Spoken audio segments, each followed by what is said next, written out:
Welcome to Hope Shot. I'm Sonia, and I'm so glad that you can join me today. Today, I have my mom on to do a part two. Thank you so much for joining me today, Mom. Looking forward to it. So if you haven't seen part one, I'm going to link it so you guys can watch it later. But previously, my mom shared her journey on what it was like living through my addiction. And we thought we would come back and do a part two on how to tell if your loved one is addicted and what to do about it. So I guess we'll start from the beginning, right? Because I was addicted to multiple different substances over a period of 20 years. I'm in recovery now. I've been in recovery for a little over 3 years, but I went through 20 years of addiction. And I would say that my addiction started, well, I would say it really got bad, we'll say, when I was on cocaine. So tell me what that was like and what you started to notice. How did you know that I was on cocaine? Really, the first part that I noticed, and this is going back to when you lived over on Elizabeth, is Mm. where I remember it being bad. And I think that you were snorting coke then, and then you had met some people, and it progressed from there. I'm not really sure, but I mean, it was so obvious. I mean, I'd go over at 2 o'clock in the afternoon, and everybody's in bed. Yeah. You know, I mean, you sleep all day, party all night. And the friends you had around, the friends you chose to be around. I mean, an addict wants to be with other addicts. They don't they don't come to Christmas get-togethers. They don't come to birthday parties. If they do, they're there for a very short period of time, and they're probably going to ask you for $30 or $40. So that's the main reason that they showed up for the party. So, but yeah, I mean, they're distancing themselves. You still lived really close to me, but I'd call, I couldn't get you on the phone. So I'd just go show up and bang on the door. And even then, sometimes couldn't get you to come to the door. So Right. yeah, those are dead giveaways. So do you remember the year that I completely missed Christmas? Like I was living on Elizabeth back then. I was supposed to come and I just completely did not show up. Yeah. Yeah. Yeah. I mean, I think there's something, we kind of, I shouldn't say this because not all of us do, but when a kid is, in their teenage years and they're experimenting, people look at it as almost like a rite of passage. You know what I mean? Like, okay, so they're trying out marijuana. Everybody does, who cares? Okay, so they're having some drinks, everybody experiments, but even in the teenage years, you can tell, what your child, where they're going to be progressing just by the friends they choose to be around. Because you had some really great friends, like in Fielding Academy, everyone was trying to excel and do better. And then we switched to that other group of friends. And I think, what I'm talking about, I'll kind of leave it nameless. But, it was an obvious change. And those people were not looking to college or careers in the future. They were looking for tonight and the 12-pack of beer they were going to pick up. I mean, it's a huge difference in, even though we don't want to see it because, parents they want to see, some kind of shiny mirror or whatever, some kind of, it's not really the case, you just to kind of push back from that. Other family members that were not my child, I could see it clearer. As a parent, it's harder to see. But yeah, I mean, that was a big switch, huge switch. It's more the people, places, and things than it is behavior sometimes. Mm-hmm. Yeah, and speaking of, so you just reminded me of a few things. I also remember a birthday of yours that I missed when I was in addiction, and I remember feeling bad for that and using as a way to escape it. Like I didn't even call you on your birthday when I was living on Elizabeth Street. But I mean, did I have a job back then? I don't even remember if I worked. I don't remember you having a job. I remember I take that back. You worked as a CNA at Hartley and home health care. Yeah. I think I paid like, I don't know, $1,600 to get you into this little apartment. out of my pocket because you had a job. And the Yep. boyfriend, the one that we talk about that we don't like, I can't remember what he was doing, some kind of side jobs or something, but that was out the window quickly. Mhm. I mean, just going back to that, I mean, he showed up at your work and was actually kind of violent towards you at work, and that's why you quit. So, and again, it's all drug related, all drug related. That's exactly what it was. So he showed up at my work, started acting a fool, getting possessive to my coworkers, and I was humiliated. I was embarrassed, and I finally just quit the job because it was easier to not go to work and not deal with his, Right, crap, even though I still dealt with his crap, but I right. thought that would fix the problem if I just complied and did what he wanted me to do, but it didn't fix the problem. But okay, so eventually my cocaine usage turned into crack. And I just know that during those times I was stealing. Like, I know that was a thing. Like, I stole a lot. So, what did you notice during my crack days? For 8 years, I was addicted to crack. Yeah. You constantly live in this life of when you see that person there, you're like, okay, where's my purse? Okay, where did I put, my rings? Where is, I need to make sure that my door is closed. I mean, I even had locks on the doors, I mean, you're constantly living in that era of protection, keeping, the things that are important to you hidden. And even usually that didn't work. Mhm. I mean, I have a video of you from a camera in the house of sneaking my purse into the living room, going through it, pulling out my credit card. Mhm. I mean, even though I had my purse in another room, you went and found it and took it into a different room where I wasn't at, and took the money out of it. Right. So yeah, I mean, that's just a forever battle. And almost all the times that you charge my credit cards, I called the credit card companies and reversed the charges because it wasn't me doing it. Mhm. And I always had hoped it would come back and catch you. Mhm. And unfortunately, none of them ever did. I remember you were awful scared. Yes. I mean, I couldn't pay the bill. I was, Mhm.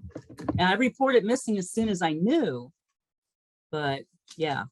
Well, what's funny too, actually, is now that you said that, like, checks were a thing back then, right? Like, people Oh wrote yeah. checks all the time.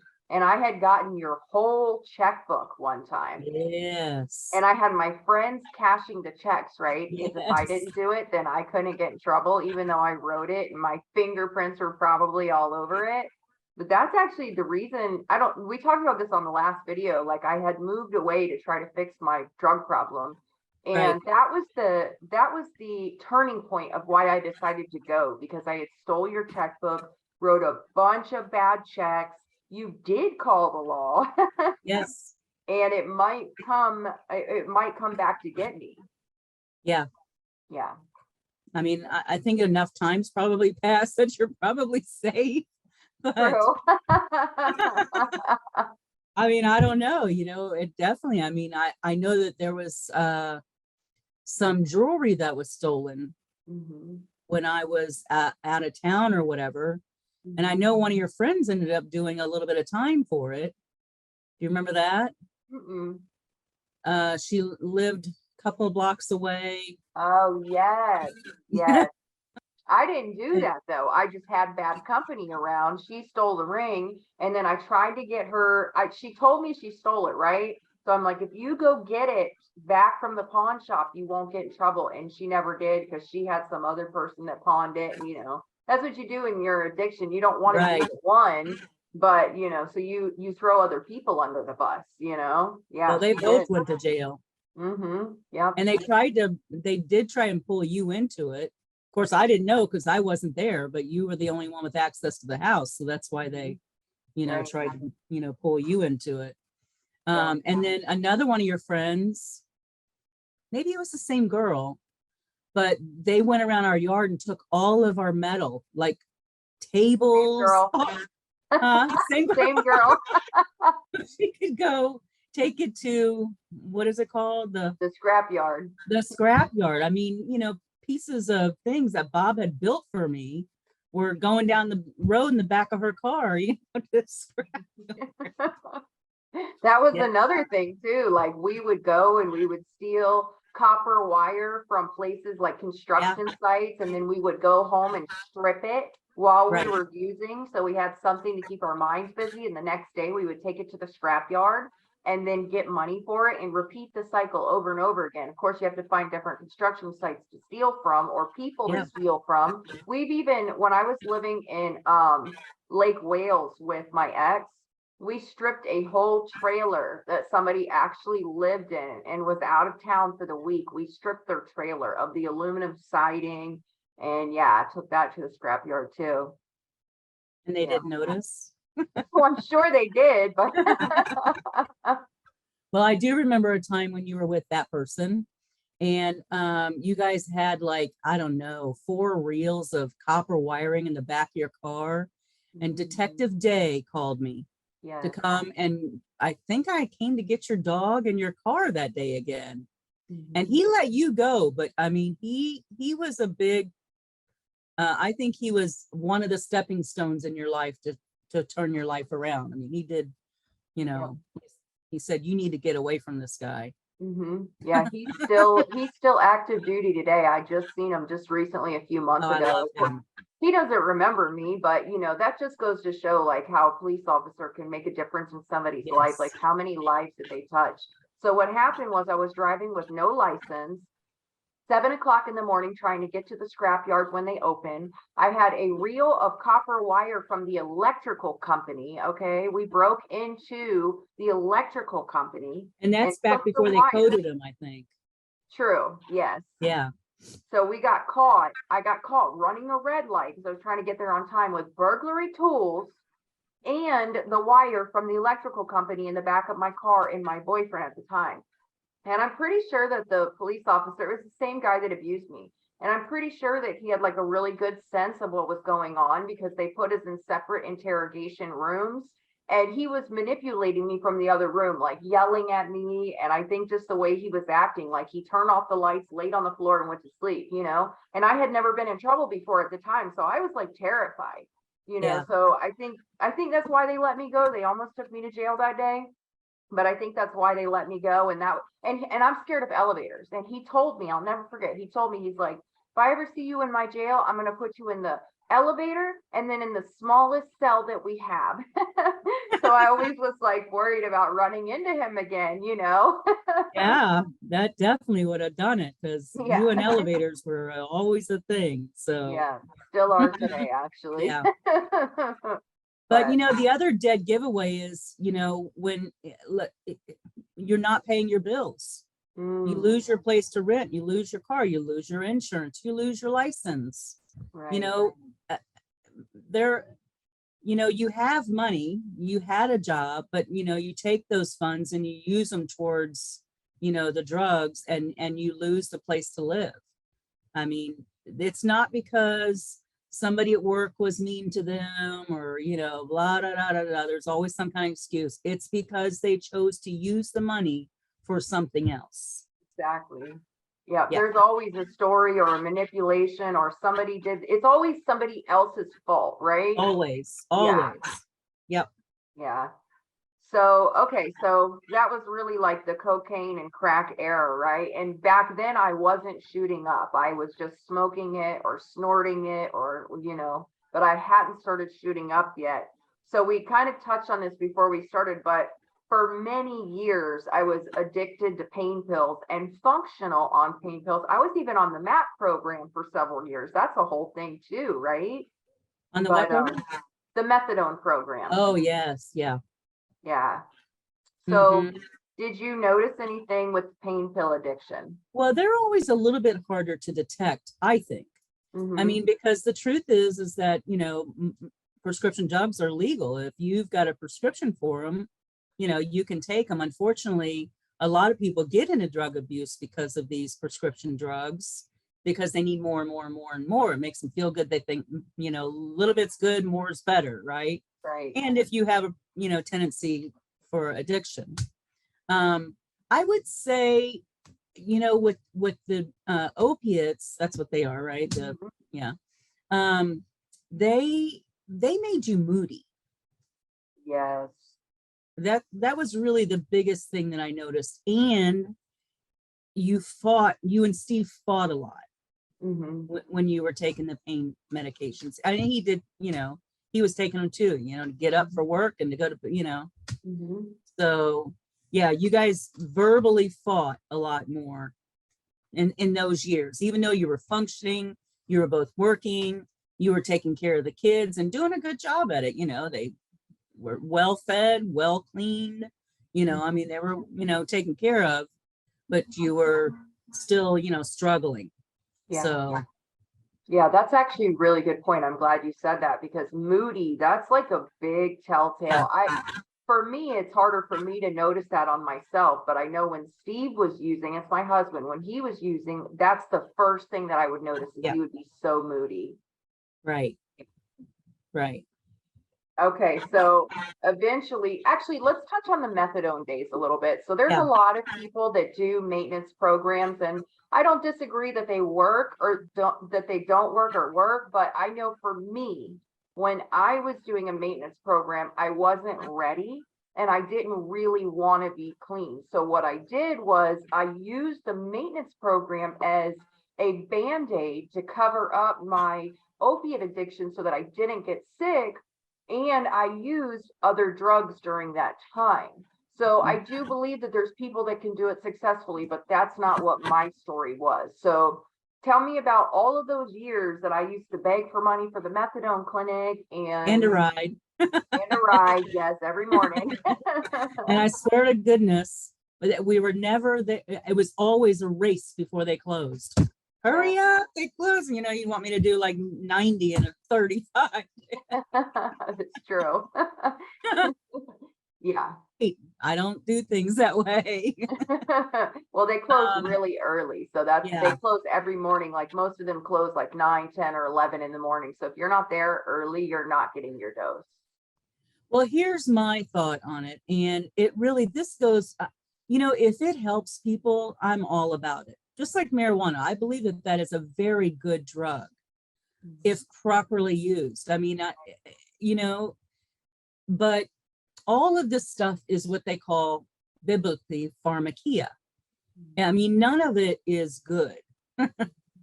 It can be used for, like cancer patients. They benefit so much from, the marijuana gummies or whatever, that's in it, that it helps them a lot. As far as the methadone, the actual clinic itself to me was, I don't know, to me, it's almost like criminal. Right. To me, there's something not right about it. If you're getting it from a doctor or getting a shot from, those sabat, that kind of stuff. Right. When it's doctor regulated, and yes, they have doctors at the clinic, but I mean, you see people standing in line. They don't have jobs. 90% of them don't. I won't give it that much. I mean, I would see guys going in early, getting there, and then they go off to their jobs, and girls. But I don't know the percentage, but there was a lot of people using drugs there. And I would see the conversations. Be right outside with you. And what are we talking about? Getting Xanax or whatever other kind of drug. Yeah. I mean, so it's still putting yourself into, it's people, places, and thing. You're still putting yourself into a place that's probably not the best place to be if you want to be clean and sober. If you're chasing that sobriety, that's not where you want to be. Right. And that's a good point. So the clinics are a lot of the clinics, and I can only speak for the ones that I've been to, and I've been to 4 different clinics during my years of maintenance. I was on maintenance for about 8 years in total. So the clinics that I've been to, you have to pay for. And if you have the money, you get the dose. It doesn't matter if you're doing other drugs, if you've been up all night. I remember times coming in there where I looked like the Walking Dead, and they still gave me my dose with no problems. They would drug test me every month, and I would consistently fail every single month, and they would still give me my dose if I had the money. It's all about the money. Right. Pharmakia. Yeah. And then That's the other thing about it though, because so when I finally decided, right, I had been on methadone for years and I had a case plan put on me with my kids. I was wanting to make some changes. So I decided I was going to start coming down on my dosage. So I went from 180 milligrams. That's where they had me at 180 milligrams. Which is a lot for people that don't know. That's a lot. That would kill somebody instantly, like a regular person would kill them. So Right. I went from 180 to 50 milligrams. Now that alone took me a year to lower my dosage, because the thing is, they don't really want you off of it. Oh. So then at 50, I was so tired of being a prisoner, right? Trapped in the clinic, because the reason I went in the first place, because I wanted to get high, I wanted to not be sick. And then it stopped working and I was stuck on it. So when I finally got down to 50, I was like, screw this, I'm done. And I just cold turkey quit. Do you remember that? Mhm. Oh, it's bad. And the detox was the worst thing I've ever experienced in my life. And I've detoxed on every single drug you can possibly think of. Right. But I went right to heroin after that. Yeah. Mm-hmm. So yeah, so I do think that those, I mean, like I always said, I wish there was a pill that people could take and all that goes away, but I think it's big money. It's, pharmaceuticals are always about the money. And that's the sad part about the opiates. I mean, there's so many shows. I just recently watched one about it on one of the HBO series or whatever. And it just shows how money hungry the people that created Oxycontin were. Oh, yeah. And the lies and the trickery that they did to get that to go through. And I knew a lot of people hooked on that. So oh yeah, that was like the pill mills back in the day. If you had any ache or pain, you were getting an Oxy 80 or a Roxy 30. Like that was a thing. I remember having a tooth pulled or something, and I guess I had Roxy. I didn't know. I just had a pain pill afterwards, and I literally painted my whole bedroom. I remember that. What was going on? I didn't have any tooth pain. And you had come home, or you had come by the house, or what? I don't remember. And you're like, "What are you doing?" So yeah, I mean, they make you feel really good in the beginning, but once you need it again, then it's a problem. Yeah. So just to circle back on that maintenance thing, I mean, I know that there are successful programs out there. There, maybe it's Suboxone where you go and see a doctor once a month and they're doing, they're doing treatment with you. If you're going to do a maintenance program, at least work on the inside. You know what I mean? Work on what led you to using in the first place. And I know Vivitrol is very successful today, but just my experience was when I did it, 10 years ago, I was not successful because I wasn't ready. So, Mom, tell me about benzos. I was on Xanax, Klonopin, and all of those different benzos for a long time, and I know that was probably the worst. They prescribed them to you. Yes, I know. I used to get so mad. I mean, a Klonopin, you were just out like a light. I mean, you were done. The Xanax, that was bad. Because you wouldn't take like one or two or whatever. I mean, you took a lot and you would be so mean. I mean, it was horrible. I mean, that was probably the worst years of some of the things that you said to me and things that happened is when you were on Xanax. Right. I mean, that it was, I mean, I don't even like talking about it because it was not pretty. Right. And I think the problem with that, or the thing about that, shall I say, is that the person that's taking them doesn't remember. So I don't remember, but I don't remember anything. Like you wake up the next day and you don't know what you did the day before, but you got random stuff all around you that you probably stole from somewhere. I mean, you might wake up in some random house that you don't know how you got there. I mean, you just don't. That was the only time you ever got physical with me. I don't know if you remember that. Oh, I do remember that. It's in my step work. Yes, I do. Yeah. Yeah, I mean, and I'm 99% sure you were very high on Xanax that night. Yeah, I was. You were just, off the charts. And you were at my house trying to get money. Yeah. Yeah. Luckily, the kids weren't there that night. Yeah, I remember that.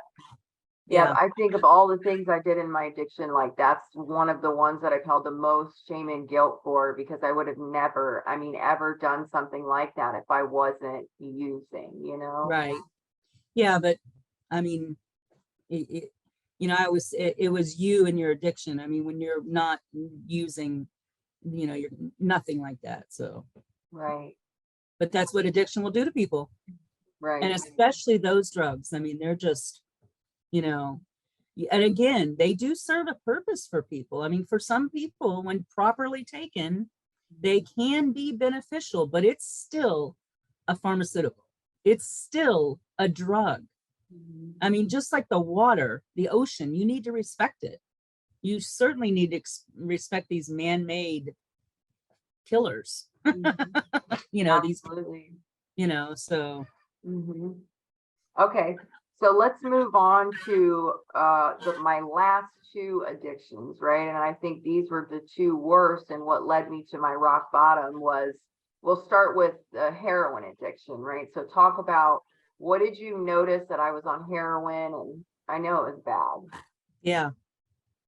Well, I mean, that was really kind of like the last 7 years, I want to say 6 years, maybe. Um, and it was, I think the first place I really noticed it was when you were living in Augusta. Is that about right? Yeah. So I remember I had come up there and it was for Aiden's birthday. Mhm. And I wanted to be there before the boys got off the school bus. And so when I got there, you weren't home. You and Steven weren't home. And Pete was there, Steve's dad. And he's like, oh, yeah, they'll be here. They'll be here. They had to go and do things or whatever. Well, y'all weren't out doing things. You were out doing things. You know what I mean? Mhm. Yeah. And I noticed that week, I mean, you would be up, then you'd be down. And there was no waking you up. And I remember it was Aiden's birthday and he wanted to open his presents and do his cake. I couldn't get you out of bed to do it. So yeah, at the time you were telling me how bad Steven's addiction was. I don't know if you remember that or not, Yeah, I and do. how afraid you were for him. And I'm thinking to myself, well, he's at work and he'll be home soon. And granted, he will go to bed, but you're, I knew it was both of you. Right. Yeah. So I knew it was, and so I knew that there was definitely a problem. Mhm. Um, and I think that was the time that we went to the grocery store and you couldn't stand up. True. It was. Yeah.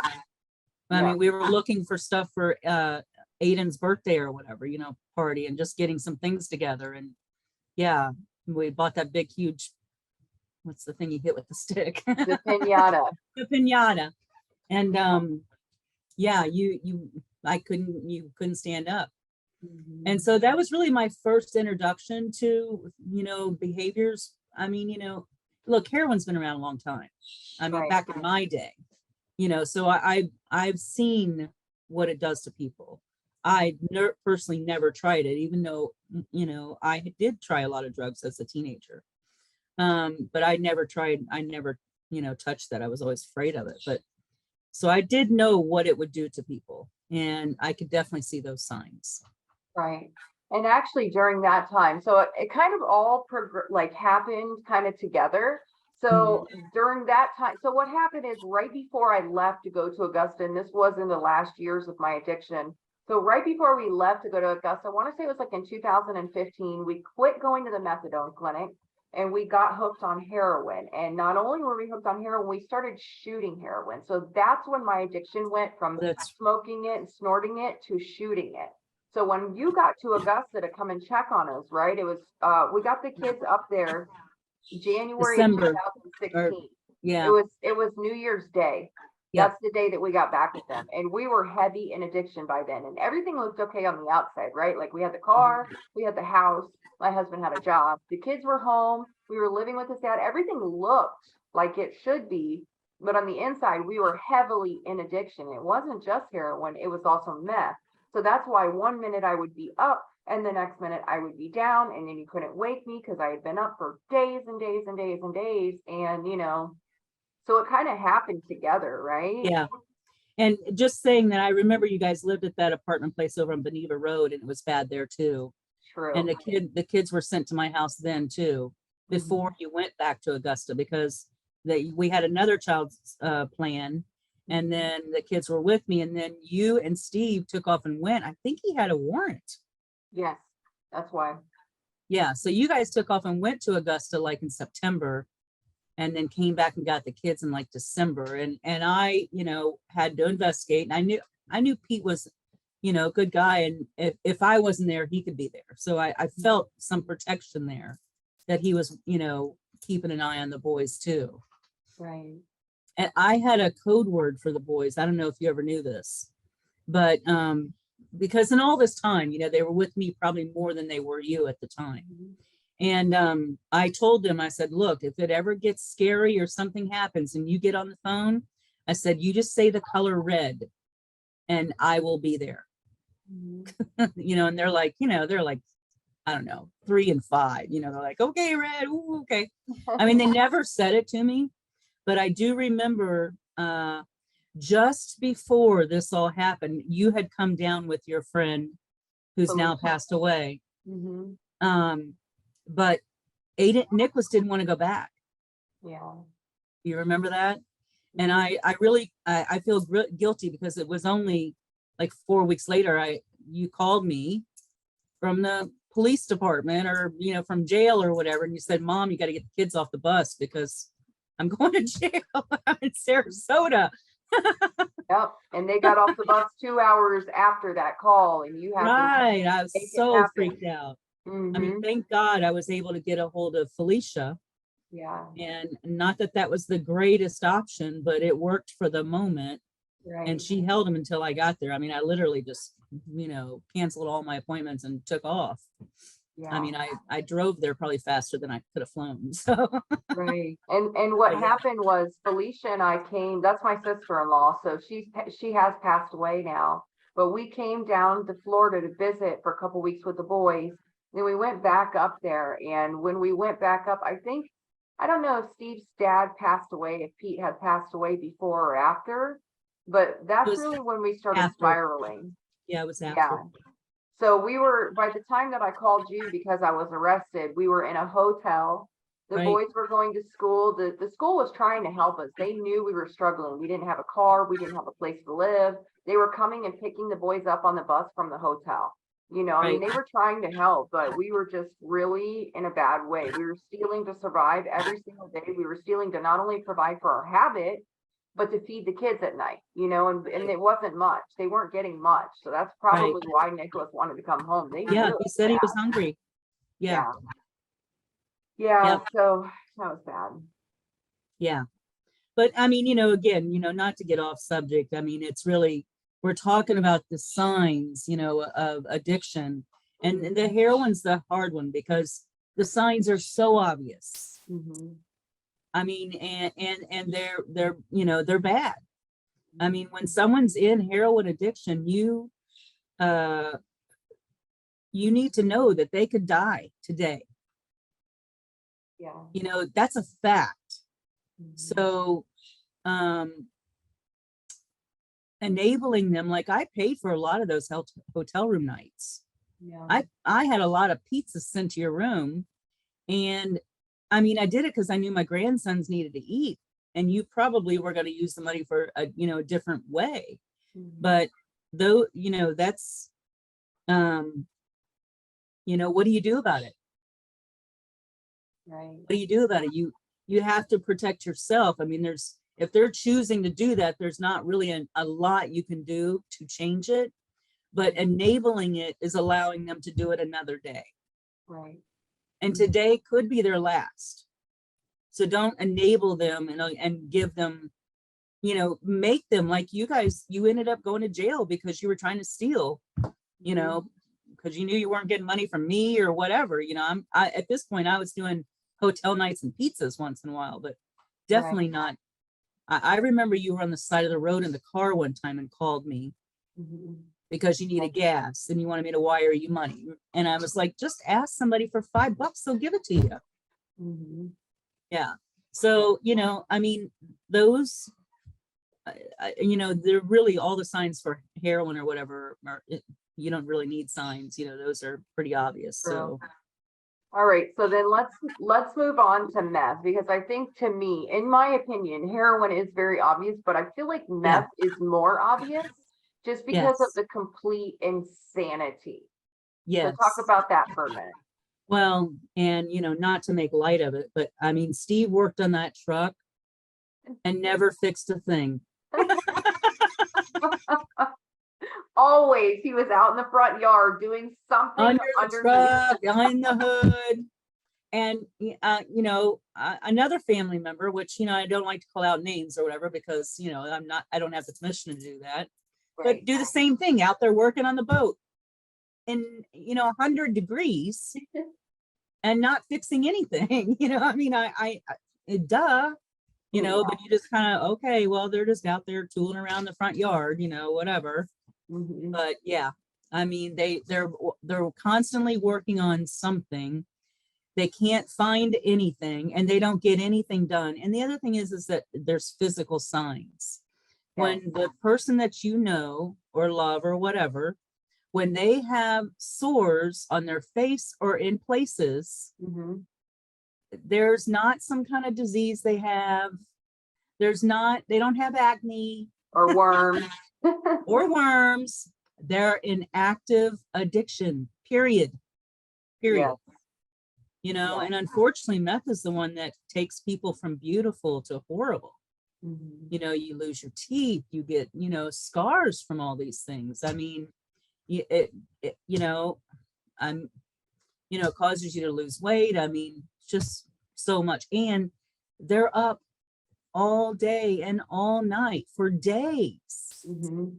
days. You know, I remember, you know, that person being up all night doing laundry. Nobody in their right mind you know, stays awake all day and works on something and gets nothing done, and then chooses to stay up all night and do laundry because they couldn't get to it then. You know, I mean, it's just so common sense to the person that's not using. Once you stand back, Yeah. you have to kind of stand back and take inventory and say, okay, Mhm. you know, I mean, even before the signs on the face and, you know, those symptoms, you can tell by the way they're behaving. Right. And they won't do it in front of you, so they're going to find a comfy place. You know, Mhm. that's another thing. What signs do you see in your house? You know, the spoons. Yes. You know, for those that don't know, a parent or a spouse or children or whatever, you know, you're gonna find spoons in your house, and on the back of them they're gonna be burnt, Mhm. like they've been held over a lighter.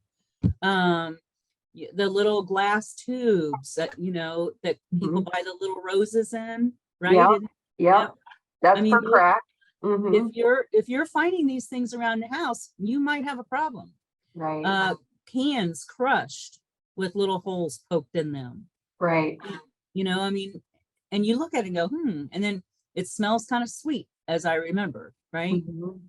Yeah. So little sniff. Oh, okay. All Right. right. I don't think meth really has a smell or that I I don't remember. think so either. I mean, if somebody's But actually it's, cooking it, the smell yeah, will drive you out of the house. Like, it will yeah, literally, it smells like ammonia. It smells like ammonia when somebody's cooking it. But I mean, if they're trying right. to hide it from you, they're probably not going to cook it in the same house with you. But I don't know, people maybe. But when you're smoking it, no. They do have If little glass there's, bubbles though. yeah, if they're stealing your Brillo pads, Yeah. you know, you look under there and they're all gone. Okay, well, I didn't use them. Right. So yeah, I mean, you'll notice that. You'll notice, you know, little pieces of copper. You Mhm. know, those are dead giveaways that something has happened in that spot that you're finding these things. Or constantly finding belts that are like Oh pulled yeah, through the loop, and yeah. just like about this much of it is open, or shoelaces that have ties on them where there's a circle Or tied in them. phone cords. Yes, phone cords. Oh my gosh, I forgot about that. Yeah. I swear some of my best cords were ruined with these little strange knots. And Yeah. yeah, I'm like, how did it get like this? And then you're, oh, okay. But yeah, Mhm. those are all sure signs that something is going on and you need to investigate more. And, if I didn't believe in allowing you to be there if that's what you were choosing to do. Right. So, and that's what you need to do with them. If they are going to choose this and not live a good, the life that is offered to them, they need to go do it somewhere else. Mhm. Yeah. Or, finding orange caps. Like if you find like a Oh mystery yeah. orange cap Mhm, or a little like a little corner of a baggie, mhm. or a cigarette cellophane all on its own that looks like it's been folded up. I mean, all of those, or cottons, little pieces of cotton laying all over the place, Oh yeah. Yeah. you know? Yeah. Yeah. Yeah. So go ahead. I was just going to say, as far as like heroin, I mean, you also get like the little blood splatter here and there you go. Oh, Yeah. yes. Yes. Yeah, you see a little splatter, like just a couple little droplets that squirt up your walls or on your Right. rugs or on your floor. It looks like in a line, little Right. droplets in a line, or on the ceiling. That's one that's very common on the ceiling. Yeah. Yeah. So how about, this is what I remember, right? When I was on meth, I was so paranoid, right? And Hmm. I would think that you were talking to people on the phone about me. Do you remember that? Yeah. Yeah. And I mean, this, not just you, I mean, there's many a circumstances. I know that there was someone that we're close to that you came and told me that they thought I was across the street wearing a bush in my head, watching them, Okay. hiding out in the bushes next to the alligator infested lake.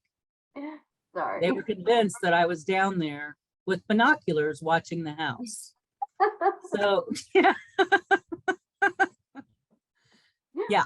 So, Oh. and they may or may not remember that. I don't know. But I mean, that's what goes on in the meth addict's head. They actually think that, I mean, first of all, I am not hanging out in a bush with the possibilities of snakes or spiders, and darn sure not with my back to the lake with the alligators. Not happening.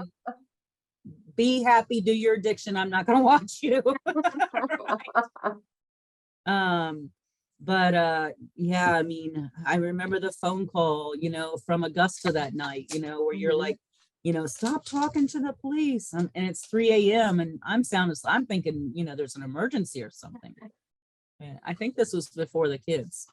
Yes. And yeah, I'm thinking there's an emergency or something. And then, you're talking about how they're going to kill your dog. And I'm like, oh my goodness, what are we into now? That's Yeah. where I really knew, the effects of it or whatever. But yeah, when they're up for days, they lose their mind Mhm. Yeah. and they hear things and see things that are not there. I Mhm. mean, I remember I would pick you up, and this was in the later years. I remember I would pick you up from a house and you would sit out in the car and you'd say, Mom, listen, I swear I hear children crying. Yeah. You remember that? So I'm like, okay, well, let's listen. And then Yeah. I'd start listening and there's, birds chirping. And I'm like, here we go. Mhm. And you're like, no, I hear them in the shed. I'm like, well, let's get out this car and go investigate. Because if there's children in that shed, I'm going to go let them out. Right. Yeah. Well, in the end of my addiction, like that is what drove me literally insane, because I didn't have my kids, right? You have the Right, kids.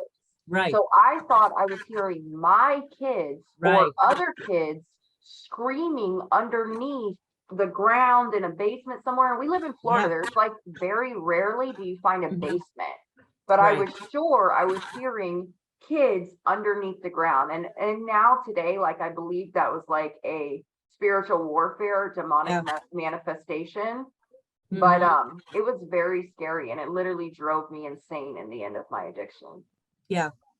Well, I definitely think that, that's part of all of the drugs and the, pharmakia. I mean, I definitely think that there is definitely a spiritual warfare that goes on there that is like none other, because I think it does take you to a different place.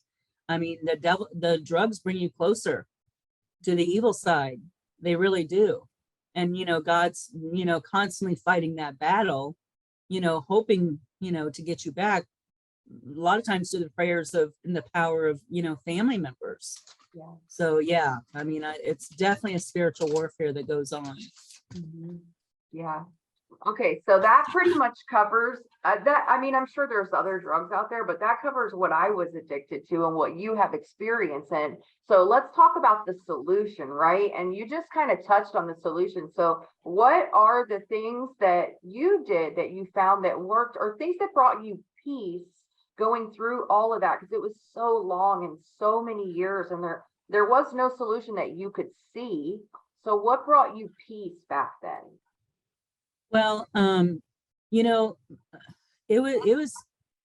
it's horrible to be sucked into it. So I can so relate to the parent that is so trying to help their kid, get out of, stay sober. And the only way they know how really is by, seeing what the kids' needs are and, trying to help them, because they'll convince you that this is going to help them. And, you just get so pulled into the drama that it will literally take your life. It will take years off of your life. So, I learned in Al-Anon meetings, I learned to step back and say, what I'm doing here, am I giving them a hand up or am I giving them a hand out? You really have to define and then find out what that means for you. What's the difference between a hand up and a hand out? For me, when you guys were in Augusta with the boys, paying for a hotel room or sending you a pizza was helping the boys. It wasn't helping you, because I didn't know any other way around that really.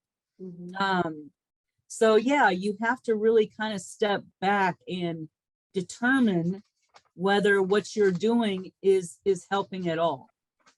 And then secondly, you have to take care of yourself. I mean, you have to put yourself first. And whether that be, I touched on going to Celebrate Recovery meetings, which to me was a saving grace for me. I have a core group of girlfriends from Celebrate Recovery that I'm still close to today. Marie, Sarah. I could call them at a moment's notice and, we could talk for hours and, help each other. But I also think going to the meetings, like a CA meeting or an NA meeting, whatever their addiction is, listening to other people in that room and what has helped them. Sorry, yes, just delivered something. But, what has helped them in the recovery and listen to their stories. I mean, it's only an hour. Right. And so it helps to go sit and listen, because most of those people that are there and you can tell, if you're really looking, you can tell the people that want help and the people that are there because it's court ordered or whatever. They have to attend a certain number of meetings or whatever. But, listen to, what it is that helped them. And almost always it's not because a family member or mom and dad bailed them out. It's because they had nowhere else to turn. And they had two choices: to continue down the wrong path or to ask for help. There was no other choice. So yeah, there's something in I won't say which 12-step program, but there's a reading in one of the 12-step programs that said we can either go on until the bitter end, or jails, institutions, and death, or find a new way to live. And we find that bitter end through complete desperation. When we've tried everything else and nothing else worked, we are finally ready to receive the solution or go on until the bitter end, And none of us want our loved one to suffer. I mean, that's what's so painful. We watch them suffering, even if they're suffering because they're in pain because they need the drug. It still hurts us. I mean, the truth is I helped you get things to help cover that. I mean, I thought I was actually taking you for a Suboxone or whatever, but years later we've talked about it and I learned, I was taking you to get more heroin. I didn't know that, but we want you to feel better so badly that, we feel your pain. But you really have to step back from that and let them feel that pain, let them go through it, let them, get to that point, because it's not going to get better until they do. They have to, they have to get to that process before they'll even consider the other side. because, you know, there's so much guilt. There's so much shame. I mean, I really feel like, and I think it's hard in the beginning, and maybe I'm wrong, but I think it's hard in the beginning to turn around, because the only thing you know are those people. Those are your people that you feel comfortable with.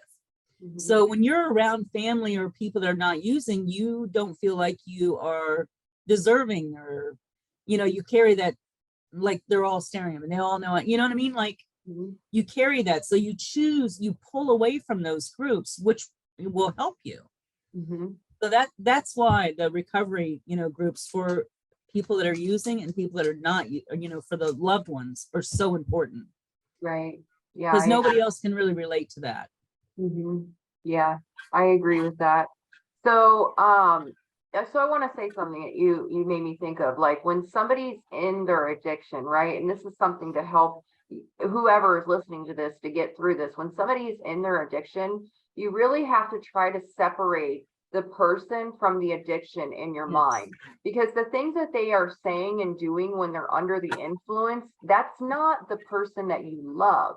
That is the person under the control of the drugs, right? So you're actually talking to the addiction, and the addiction is talking to you. So it maybe will help if you try to separate your mind from that, because the person that you love is not that person right now. You know what I mean? That's right. Yeah. Yeah, it's always helpful, because, you know, to separate that, that I'm dealing with the addict, not the daughter or the husband or the, you know, mother or the brother or whomever. You know, it's the addiction talking to me right now. It's the addiction that, you know, just went in my house and, you know, took my necklace, or, you know, whatever the case is. Right. Because you So, can't take that personal, and then that just wears on you. right. Because you don't, you know, you're, oh, poor me, you know, this person, you know, doesn't love, you know, that's not the case at all. It's the addict that doesn't love you. The addict wants to use you. Yeah. And the addict doesn't love themselves, you know. Even more so than Right. than the addict doesn't love you. They, you know. Right. So what other things do you think could help somebody who's going through this just to get through the process? I mean, what other solutions do you think they could apply? Well, the biggest thing is recognizing the signs, because and the earlier the better. You know, I mean, I think that you could have been clean and sober years earlier had I have been you know, not helping quite as much, you know, had I've laid down the law a little bit more, had I have not enabled you as much, you know, to have you get to your bottom, have you get to your desperation. But the most important thing is, you know, figuring out those signs and figuring out what's going on, and then protecting yourself, doing what it takes to keep you, or in my case, my grandkids, safe, you know, and away from that. Yeah, and I think having a support system, like you said, you had your people from Celebrate Recovery, you went to Al-Anon meetings, like reaching out and having a support system, because just like the addict isn't going to be able to recover all on their own, like the person dealing with it has to recover as well. So having that support group of people around them to help walk them through the process, you know, because I think sometimes as the parent or loved one, like you can justify why it's okay to do this or why it's okay to do that. Right.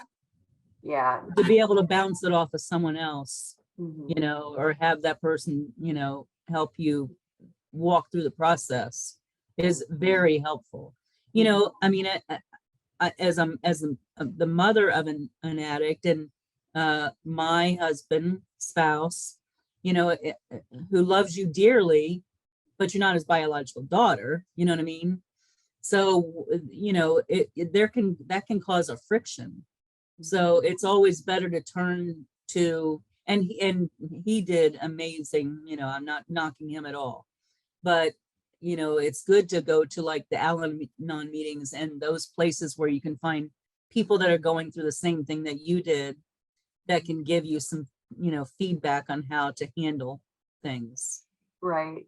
And I think one more thing too, that to add to this, like, and I think this is probably like the most important thing, is to just stay in prayer. Because just like you said before, like this is a spiritual disease, it's a spiritual sickness, and our weapons are prayers. And I believe that a good part of the reason I'm still here today, if not the reason that I'm here today, is because of my family's prayers.